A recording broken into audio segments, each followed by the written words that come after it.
Bismillah ar-Rahman ar-Rahim. Assalamu alaikum rahmatullahi wa barakatuh. Welcome to another episode in the series Dawah Ilallah as we're going into comparative sciences.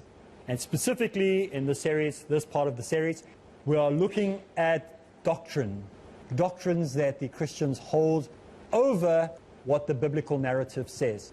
And we find that almost every doctrine, in fact all the doctrines we have looked at so far, over 20 of them have not come from the Bible but have come from some external source and they've been projected forward. Some of these are held by Catholics, some of these are held by Protestants. But whether the doctrine is held by a Catholic or a Protestant, they both interpret the text wrong.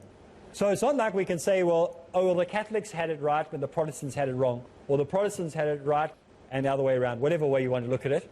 They both had it wrong. Because we looked about their understanding of who Mary is, may Allah be pleased with her. The Catholics made her into the fourth person of the Trinity, and the Protestants denied her existence almost altogether and wrote her out of history and never even mentioned her and are too fearful to give her any credit. This is where the two extremes exist within Christianity, and so we find hardly anyone ever mentioning her. In fact, even those early scholars in Christianity try to write her out of history. Even those writers, specifically the book of John. John's book, we have 4 Gospels, Matthew, Mark, Luke. Those of you at home should know this, those Christians perhaps that are watching. John is very different to Matthew, Mark and Luke. Matthew, Mark and Luke play cricket, John is playing football.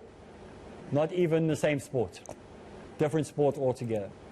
John specifically tries to write all of Jesus's close friends and family out of the history books. He writes the disciples as if they're ignorant, not very smart at all. Whenever he talks about them in the book of John, he says, and they didn't know what he was saying. And then Jesus would teach them something and he would write at the end, and he didn't know what he was saying. The whole time, every time the disciples, Jesus speaks in the New Testament, in John's Gospel, he ends it by saying they didn't understand, as if he's trying to make them out to be ignorant. They departed from him. They deserted him. They left him alone. This is what you'll find every single time. Not strong pillars of society, weaklings. Did the other gospel writers write that? No. So why does he do this? Why would he do this? So the question would be at home, like, why would he do that? Come on. John has nothing to gain from writing that the disciples were ignorant cowards. Why would he write that? What about Mary, the mother of Jesus? May Allah be pleased with her. What would he gain by doing that? Good question. Glad you asked. Well, John's Gospel was written way, way late. Anywhere between 50 and 100 years later than the other Gospels. The other ones were in circulation already. But there's something more important than that. The books that were written by Paul were already in circulation, already moving around the church. Church already had them. So by the time John's Gospel was written, Paul's teachings were already everywhere. What did Paul try to do? He came and replaced the teachings of Jesus. Came and overrode whatever Jesus taught. So therefore, John writing is writing from the influence of Paul. Paul had nothing to do with the disciples of Jesus. In fact, he had got rid of all the disciples of Jesus and said, don't even listen to these people. He had got rid of the teachings of the then known church and replaced them with his own ones. So John is writing from Paul's perspective. And therefore, his job is to belittle the disciples of the Prophet Isa, peace be upon him. It's to write out the disciples from being credible, so people wouldn't listen to their teachings and would listen to Paul's teachings.